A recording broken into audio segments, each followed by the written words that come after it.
Hallo, seien Sie herzlich willkommen bei dieser Folge des Auto Ethnographers.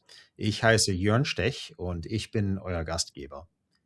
Wait, don't check the language settings on your phone just yet. Yeah, you heard that right. The introduction was in German, and this episode is all about learning foreign languages. Hello, and welcome to the Auto Ethnographer. I'm John Stech, your host on this journey. We travel the globe to bring you stories about culture and the global automotive industry. Fasten your seatbelt and let's get started. Today, I'll explore the strange, the wonderful, and occasionally ridiculous ways that humans try to understand each other across cultures. This episode is a bit more lighthearted, and it's a celebration of that messy and humbling, hilarious adventure of learning foreign languages. If you've ever tried speaking another language and felt like you sounded like a malfunctioning robot, this episode is for you. If you've ever confidently said something in a new language only to realize, ooh, you accidentally insulted someone's grandmother, this episode is also for you. And if you've heard someone else speak your language with an accent and thought, wow, that's charming, then remember, that's exactly how you sound to them in their language. Language learning is one of the most human things we do. We all do it, but many just learn the one language that we were born into. Learning more languages, it's awkward, it's vulnerable, it's full of mistakes, and it's one of the fastest ways to connect with people, to understand a different culture, and to feel at home in a place that once felt foreign.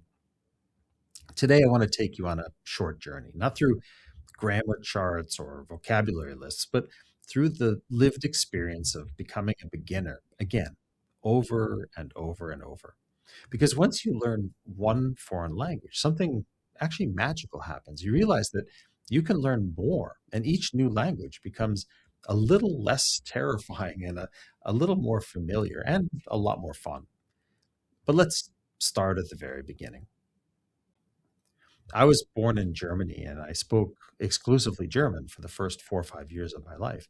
At that point, my family moved to the United States and I began to speak English. And I remember absolutely none of that. What I do know is that my German and my English language, they developed basically in parallel. German at home and English when playing with my friends in school. Until today, I still hear both languages as equal, if that makes sense. And luckily enough, I speak both of them pretty accent free. This personal experience also reinforces that learning languages as early as possible in life makes it easier. The brain is simply more pliable. It's not filled with all that nonsense that you have to put up with as an adult. But don't let it discourage you if you've missed that childhood opportunity. Learning as an adult is possible, and that's what I'm talking about today. Let's start with the awkward beginning. That's what I call the robot phase. Every language learner goes through it. This is the stage where you technically know the words, but you sound like the voice from a GPS unit 30 years ago. You speak in short, choppy bursts. You pause in the wrong places. You pronounce words that are just off. And native speakers, they look at you and, and they have this expression that says, I understand you, but I'm trying really hard. This phase is universal. No one escapes it. Not even the people who claim they just picked up another language. No, they didn't. They suffered and they struggled and they sounded like robots too. They just forgot about that part. The good news is the robot phase is temporary. The moment that you stop worrying about sounding perfect, you start sounding human. That happened to me when I lived and worked in Russia for 7 years. My employer at the time, Chrysler Russia, was always under cost pressure crisis. So I couldn't get any company sponsored language lessons. So I went and I bought a language learning CD set with 99 45-minute lessons. Yeah, CDs. You remember those things? Well, Moscow traffic is notoriously bad, and I regularly sat in 2-hour traffic jams, which should have just been 30 minutes. These CDs were Amazing. I listened to each one multiple times, again and again and again, until I nailed down my pronunciation. And I actually still remember quite a bit of it today. I only wonder what the other drivers around me were thinking when they saw that crazy guy having those long conversations in the car alone. By the way, that language course is Pimsleur, and today they've migrated from CDs to a phone app. What made the biggest impression on me was how many German words and English words and French words were embedded in the Russian language. Words like Gastarbeiter, Quadrat, Butterbrot are clearly German, but the Russians believed that they were their own. And that actually brings me to the next point. Once you've learned one foreign language, your brain becomes more flexible. You start recognizing patterns and you pick up familiar words that transcend languages, like I just mentioned. You stop panicking when you hear unfamiliar sounds, and then you understand that grammar isn't so much a threat as it is just a different way of organizing reality. You also develop a kind of linguistic humility. You know you're going to make mistakes. You know you're going to embarrass yourself, and you know that the world doesn't end when you do. In fact, people usually appreciate the effort. They lean in.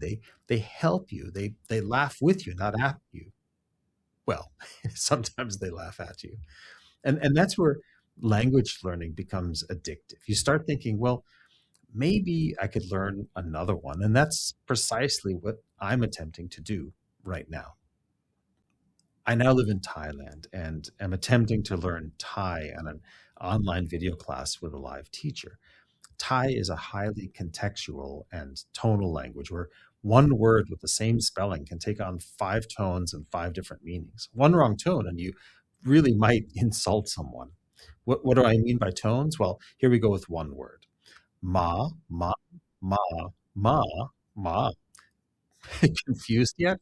As an example, the words for mother and dog are a point of confusion for many new learners. It's only the tone and some slight difference in pronunciation that differentiates the words. Mother has a rising tone, ma, and dog has a falling tone, ma. Clearly, there's an opportunity for confusion amongst the neophyte Thai learners. And besides the tones, the pronunciations of sounds are very different than what a German and English speaking tongue is used to, not to mention the completely different word order in sentences in many cases. And Thais also drop a lot of words in the sentence. So if you're hungry, you don't have to say, I am hungry. You can just say hungry, and the I is implied. It's a very context driven language. And I have definitely returned to my own robot phase when speaking in front of my classmates. But the same goes for them.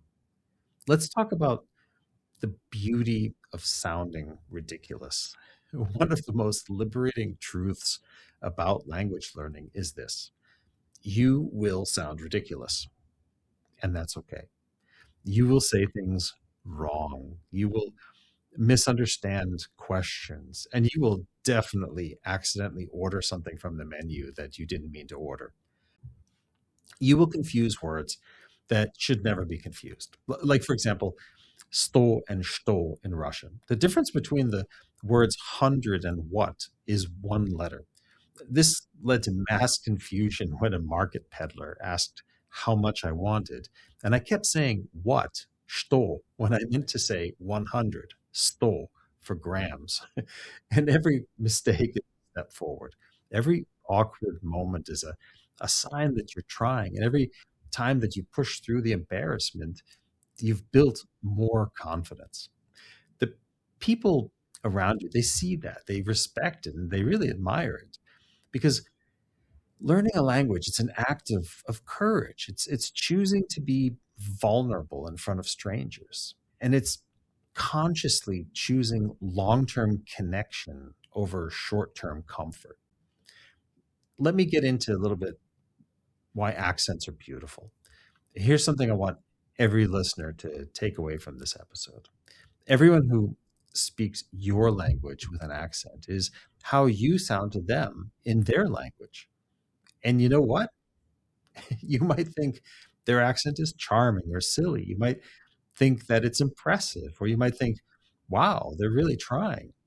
So give yourself the same grace because that's how you sound to them. Your accent is not a flaw. It's a story, actually. It's a map of where you've been, and it's a sign that you're expanding your world and your horizons. Let me end with this. Language learning is not about perfection. It's about connection. It's about curiosity and stepping into someone else's world and saying, I want to meet you where you are. Whether you're learning from childhood, from a CD in Moscow traffic, or an online Thai teacher who keeps telling that the tones are not being pronounced properly, or from a phone app, the journey is always the same. You start as a robot, you end up becoming a human, and eventually you become part of a greater human community. So, to everyone listening, don't be afraid to sound silly. Don't be afraid to make mistakes. And don't be afraid to try. Because the moment that you open your mouth in another language, you're already succeeding. Thanks for joining me today. Try to pick up at least one foreign word between now and next week and drop that one in the comments. Until next time, keep on driving. Ich freue mich aufs Wiedersehen. Tschüss. Thank you for joining us on today's journey. Please remember to like and subscribe to the Auto Ethnographer and leave us a rating or comment. For more information, visit our website at auto-ethnographer.com. You can also follow on Instagram, Facebook, and LinkedIn.